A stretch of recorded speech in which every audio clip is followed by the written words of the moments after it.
A jingle ingrained in my memory and one I associate with pure childlike joy, this would be the opener to many classic games that forged my younger gaming days. Well, at the very least the logo would, not everything was lucky enough to get the iconic jingle too. Sega is a company that's earned a wide range of opinions and biases and such, but for me it's a company I've fallen in love with multiple times over for similar reasons under different circumstances. The games I experienced, when I experienced them, and how they forged my mindset and expectations as a video game fan all contributed to my growing adoration for how the company approaches game design and the story of said growing adoration as a whole. So today we're gonna take a look back on how that love came to be once upon a time, and then once more as of recent, a retrospective of some kind if you will, meaning lots of personal history to go over and games to cover. And what better place to start than the very beginning? Let's take it back, all the way back. Before ZaffreRevolution was even a concept in my tiny little brain. Young Zaffer, the super sexy pro gamer to be, was a kid full of hopes, dreams, and an obsession with Sonic the Hedgehog.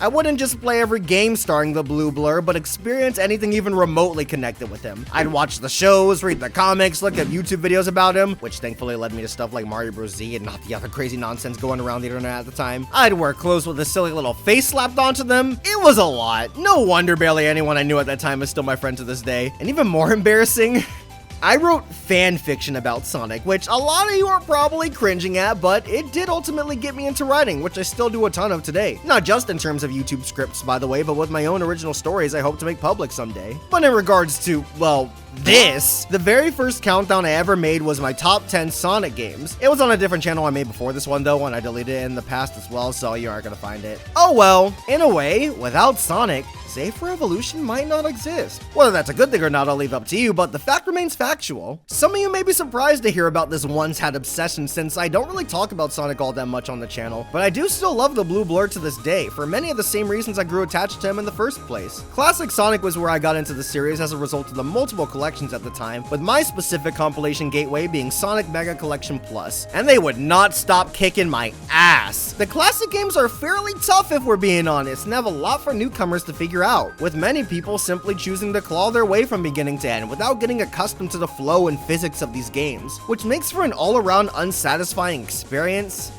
But I was a kid with very few games, so once I got something, I'd pour all of my time and energy into it, which is an approach I believe people need in order to appreciate these Sonic games the way they were probably intended. Maybe not obsessing over these games and only these games like I did, but making an honest attempt to learn their ins and outs, replaying these zones and not necessarily memorizing the layout, but recognizing how Sonic interacts with the environment thanks to a well thought out physics engine. I still don't exactly know Green Hill Zone 1's layout regardless of the hundreds of times I've played through Sonic 1, but I know how to use slopes in order to gain speed, that the high road is more dangerous but also faster, that Sonic is a catalyst for rolling down hills, looping through the loops, and above all, going fast. Speed was never a given in these games, but a reward for overcoming platforming challenges and using the physics to your advantage, which raises the satisfaction level you reach when you do go fast. Now, as a kid, I didn't understand all of this to the level I do now, but these philosophies were felt nevertheless, and I couldn't get enough. I loved being acknowledged and rewarded for getting good, and I loved how great the game felt as a result of that acknowledgement. I also looked really cool as a bonus when playing these games well, and you know,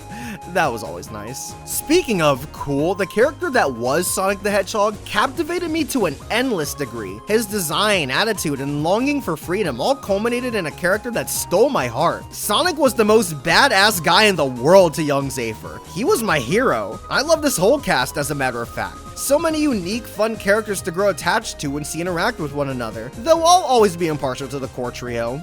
And Eggman.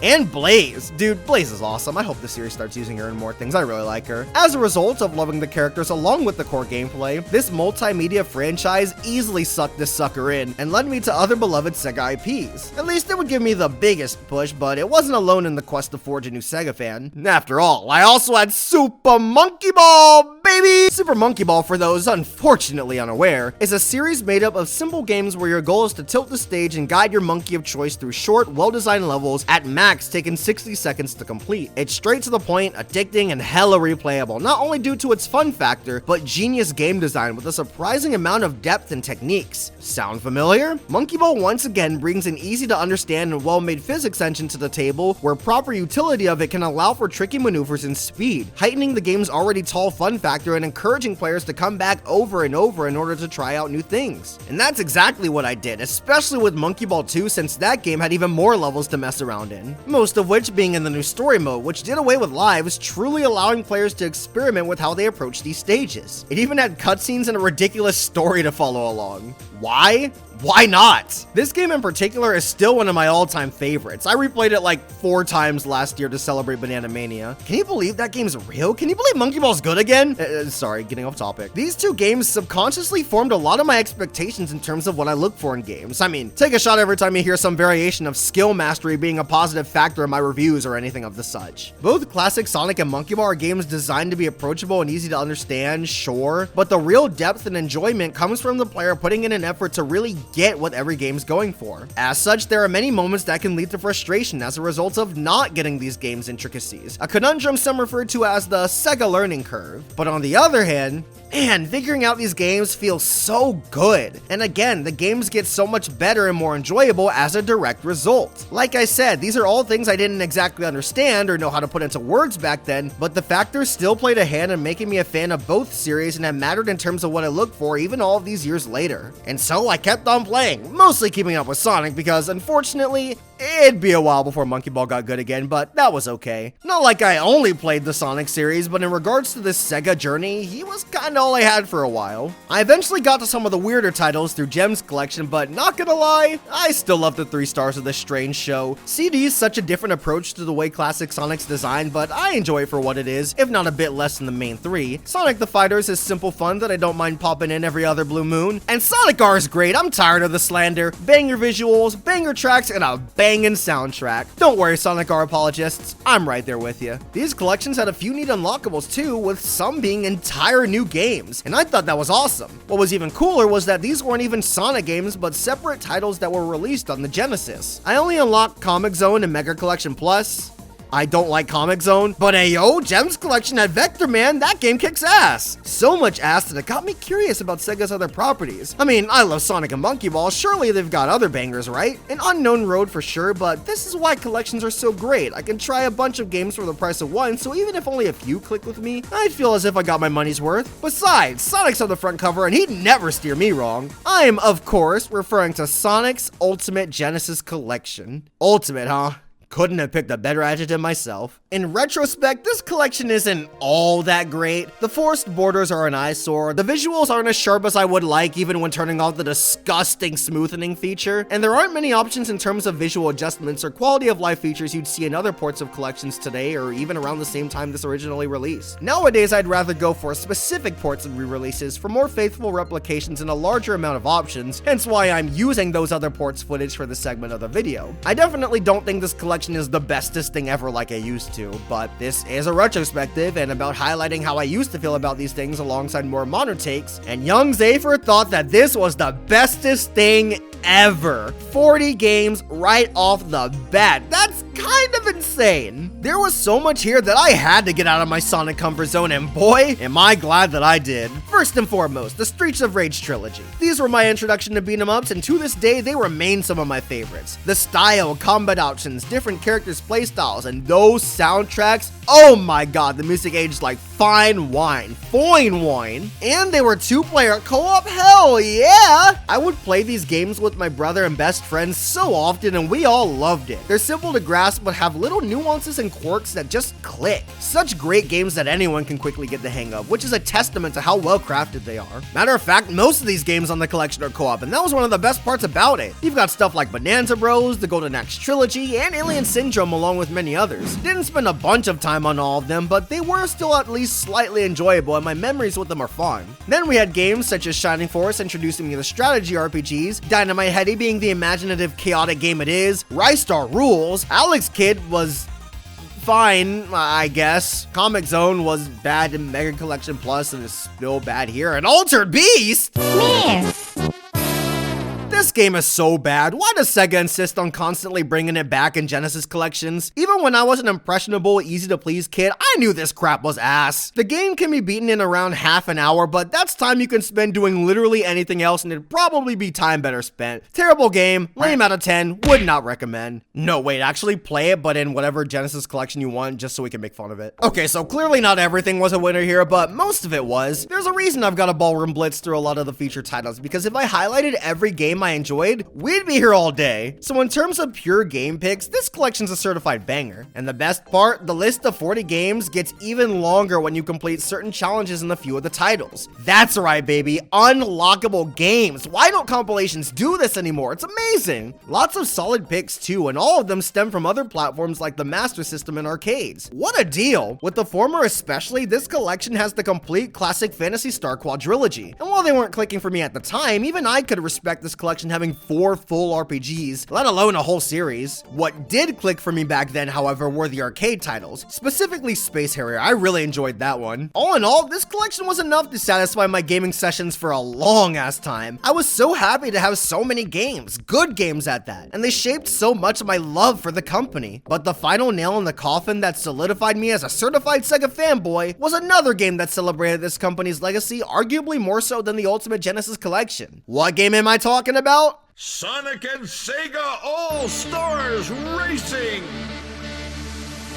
I had played Sega Superstars Tennis before, which was a fun time all things considered, but this racing game was not only a type of game I care about more, but also a lot more polished. I came for a cute Sonic racer, but ended up with a love letter to a bunch of Sega franchises I both recognized and was unfamiliar with, ending with me either satisfied as a fan or intrigued as a newcomer. Alex Kidd's here, he's finally in a good game. We got the Bonanza Bros, yo, let's go! And could it be? I? Holy crap, it's Mr. Monkey Ball! Hell yeah! Some other favorites I didn't recognize at the time were Zobio and Zobiko, Ooh La La, and BD Joe, so I was hoping to one day play their titles as well, but as of their status in this game, I thought they were neat. And in regards to the actual game, it gives off a lot of Mario Kart vibes at surface level, with the item selection being the biggest culprit. It's not even subtle. But upon further inspection, the two kart racers play very differently, and at this point in both series' lifespans, All-Stars Racing was what I believe to easily be the best of the bunch. The controls and feel of each vehicle are tight, with the game heavily emphasizing drifting through each stage. The all-star moves add some fun chaos to the races, and the roster is great, especially now with my more expanded knowledge. I love the variety and deep cuts. My only real issues are the mission mode not being,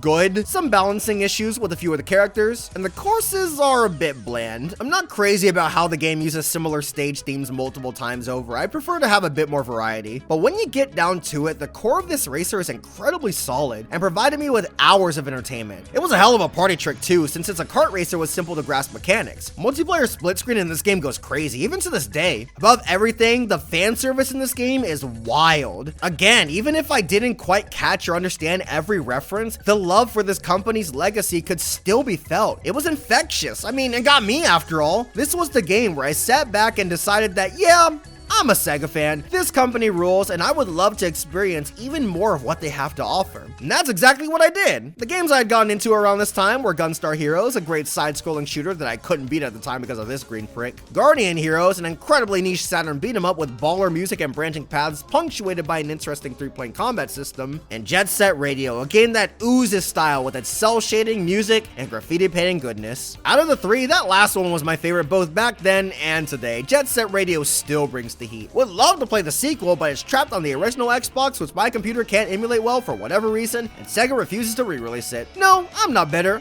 I'm pissed. Gunstar Heroes was a nice additional game to add to my Genesis catalog, but both Guardian Heroes and Jet Set Radio were from the company's later two consoles I had next to no experience with, barring a few Sonic games released for each. The Saturn is still a console with very few re-releases, that list being even smaller back then, so I turned my attention to the Dreamcast, grabbing a disc with 4 games from the console in one. The first was Sonic Adventure, something I had already played before, Sega Bass Fishing, which I'm not gonna play because it's a fishing game, but the other two, Crazy Taxi and Space Channel 5 Part 2, were what stole my attention. I had heard a lot about Crazy Taxi, this supposedly wildly addicting arcade title, and sure enough, the people who sang its praises were spitting. This game just does something to you, man. Whenever I pick it up, I can't put it down. Driving different people to their destinations across 2 well-designed maps, wrecking anything and everything standing in my way, never ceases to be a great time. And it's my boy BD Joe's game. That guy was so cool in All-Stars Racing, and thus, he's my main here. Unfortunately, this was a re-release with the new royalty-free music rather than Offspring's brilliant songs in the original, but these days I play the game off of Steam and have the original Xbox modded in just as the higher beings of the universe intended. It's kinda crazy how much more fun the proper music makes the game, but I guess that goes to show how important every little detail of a game truly is. Crazy Taxi is simple, but so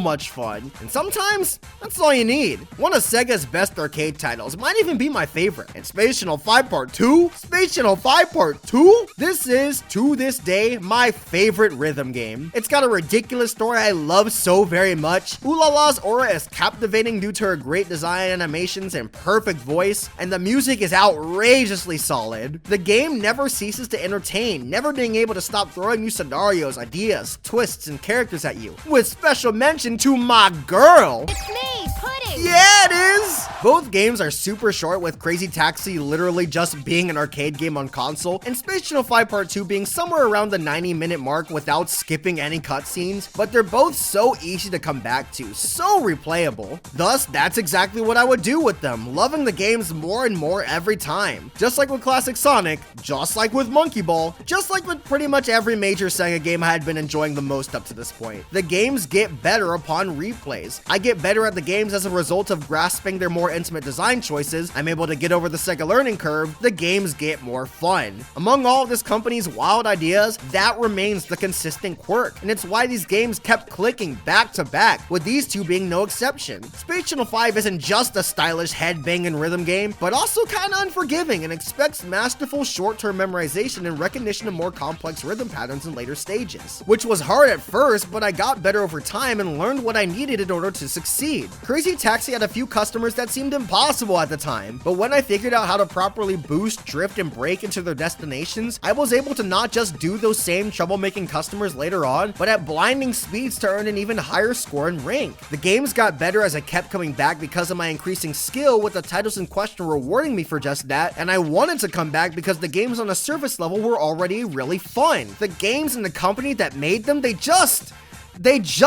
get it. They get me and what I want to see from a great game. They just get it. A statement only emphasized when the next major Sega game I got into was released. What game am I referring to? Sonic and All-Stars Racing Transform.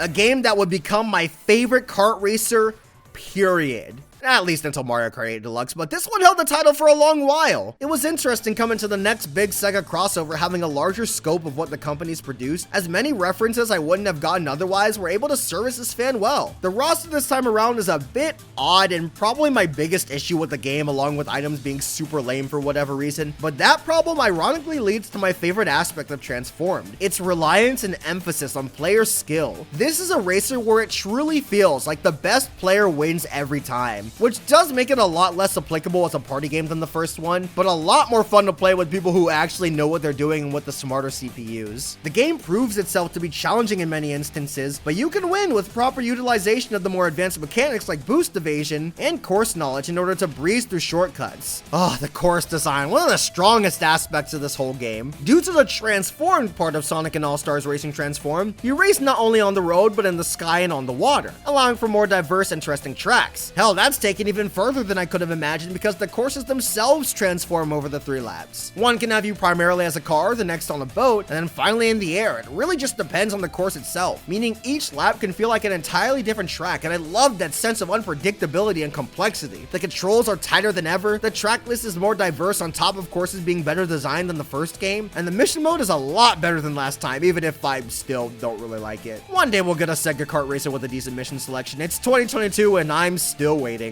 Transformed ended up being a great kart racer and an even greater celebration for all things Sega, which I loved as a fan of the company. But that being said, it did also end up being somewhat of a last hurrah for a good while. I was having a ton of fun with the Sega consumed gaming journey, no doubt about it, but it did come to a bit of an abrupt end. Not Not to say I played anything bad that killed my motivation, like we literally just talked about. I really enjoyed All-Stars Racing Transformed. Really, it was just that my interests were shifting at this point in my life. I wanted to play longer games that had more involved stories to tell, that had things to say, and Sega wasn't doing that quite enough for me at the time. Not to say the company doesn't have its fair share of games that could have fulfilled this desire, but my eyes were simply locked onto other things, like Chrono Trigger, Xenoblade, Fire Emblem, and as many of you are very much aware of, the Tales series. Those games, if you didn't know, take up a lot of time, but they were my passion for a good while, and as such, whenever I had the time to game, I'd rather pour them into making progress through these lengthy quality titles. I would still play my fair share of other shorter games, shoutouts to my boy Gunvolt, but not too much from Sega. I even fell off of Sonic at this point, and to this day, the last mainline entry I played was Generations. Unless we're counting Mania, in which case I played that one. That game's awesome. Again, not that Sega did anything wrong, that's just kinda how it went, and so it was. The years went by and I did just that, which was represented through my YouTube content, as you could no doubt tell. It's probably why most of you are even here, my coverage of JRPG games, which I was content with. You caught that though, right? The use of past tense? Yeah, things started to change. Again. Fast forward to me making more content for this channel, the games I wanted to cover kept getting longer and longer, taking even more time to cover, and while they were a lot of fun and some even became new favorites of mine, man, they were a pain to make videos on. The old gamer mentality forged by the Sega company slowly but surely started to make a resurgence. A guy who values replayability and a focus on the gameplay for these video games. It was a mentality I still had subconsciously, and I should have realized this sooner because my favorite RPGs, those being Vesperia, The World Ends With You, and Crosscode, excel in those areas on top of nailing every other aspect they attempted. So I wanted to put my money where my mouth was and be able to see how these games hold up when viewed in retrospect. When I looked at them not only through the lens of my first most impressionable playthrough, but in a second or third time through where I'm able to get into the nitty and gritty of these titles. But these long ass games were too long to allow for that in consistent video output. Combined with past attempts to look at shorter games that allowed me to sink as much time into them as I wanted, underperforming, I was put in a bit of a creative rut. And when mixed with a healthy portion of mental health issues I was going through at the time, and still now to be perfectly honest, there have been many times as of late where my frustration with the games I want to cover conflicting with how I want to cover them would lead me to wrestle with the idea that this whole YouTube thing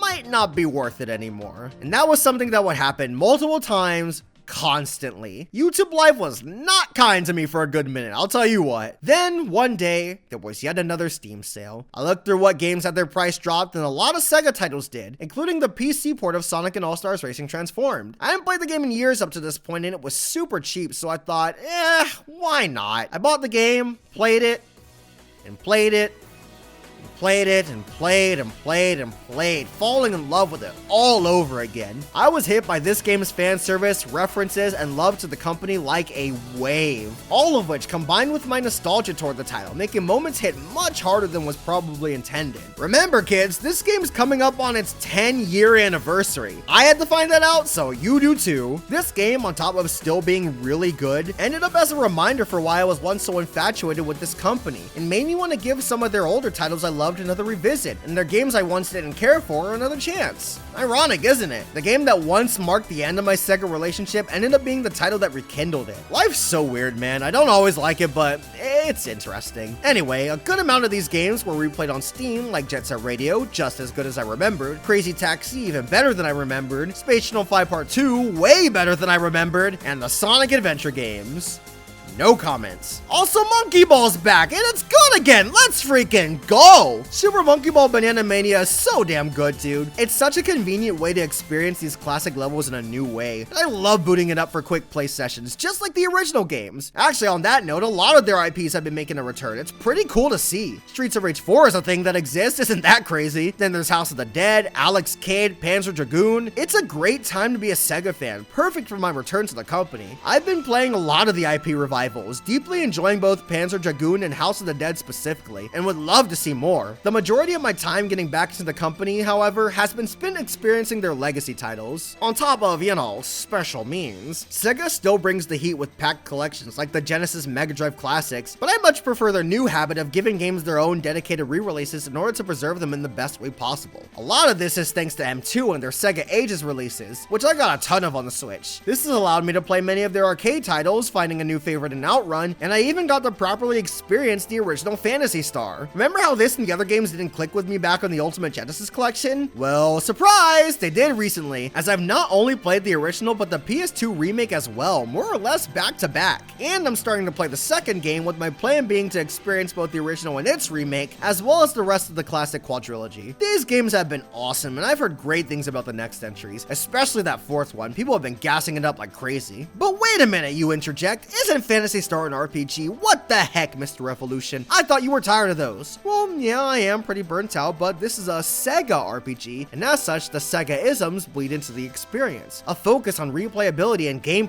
with story still having its prominence, but not nearly to the extent of other titles in this type of game. Phantasy Star, for instance, is incredibly non-linear, with most of it being able to be tackled in any order the player wants, allowing for a multitude of manners to reach your final battle with King Lasik. It can get grindy and unclear where you need to go in order to progress, but something about this game hit the spot this time around and gave me a new appreciation for old school RPGs as a whole. I really need to give the game its own video at some point. It's hard to put into words why this time around the game sat well with me, but I'll give it a try, damn it. And most recently, I just got through Knights, another Sega game that I didn't really get at first. The controls and strange approach to score and time attacking were a lot for me to get the hang of at once, but when it all finally connected in my head, when I got over the Sega learning curve, oh mamacita! The flying in this game is so smooth and free, which combined with the orchestrated soundtrack gave this game a pleasant vibe. These combined with the visuals sells the dreamy setting and immerses me more than a majority of the company's catalog. It's some great stuff. Now, of course, this is an intense score attack game at its core, but I love how it can be played either at that intense pace or in a more laid-back manner to equally satisfying degrees. Loved this game and played it all in one sitting, as a matter of fact, once the game started making sense to me. Later that same day, I even did the Christmas level. Great stuff. The journey's still going, by the way. I'm still replaying old favorites and giving new Sega games a chance. Not just for a super secret video project I'm working on, but also because I'm once again infatuated with how this company approaches game design. All of their creative ideas that nobody else seems to be doing. And I can't wait to see more of their RPG experiences like Skies of Arcadia and Valkyria Chronicles. Finally dive into the Saturn, given I can figure out how the hell Saturn emulation works. Play more of the series revivals I haven't gotten to, like Sakura Wars and Wonder Boy. At last seeing just what the heck is up with Yakuza and why everyone's so crazy about it. You get the picture. This company's changed so much over the years, and I'm curious to see many of its new IPs and experiences, as well as its legacy titles. I'm shocked, but more than anything, happy to have circled back to it. The games were there to keep me entertained as a child, and then came back to help me during a time in my life where I've been creatively stuck and dealing with a lot mentally. The company just seems to keep popping up at the right time for me, and as such, they have a lot of personal value. And with that perfect life timing being a consistent thing with them, the game is forging my gaming mindset and what I look for in the industry, generally speaking, as well as the company, needless to say, excelling in those areas. I hope you can now see how and why I fell in love with Sega. More videos from the company's library coming soon. Please watch them. A big thanks to all of my patrons, specifically the $10 Mystic artists who go by the names of First Lieutenant Ikuchi, Capone Ardelane, Collin Dre, Flowergar, Kiara Loveday, Mecha Saltman, Neolab, Noah Ignis, and Upscale Wife 417. And of course, much love and a kiss on the cheek to all of my base and burst artists listed here. For more information, as well as potentially joining my Patreon yourself, link is in the description. Also, shoutouts to Collin, Flar, and Mecha for helping me with multiplayer footage. I know not all these games were great, but thanks for playing with me. It was a lot of fun. Thank you for watching the video. If you enjoyed it, please give it a like and maybe subscribe for more. Give me a comment telling me about your Sega journey and what you thought of the video. And don't forget, so long as you stay hydrated, I'll see you in whatever we do next.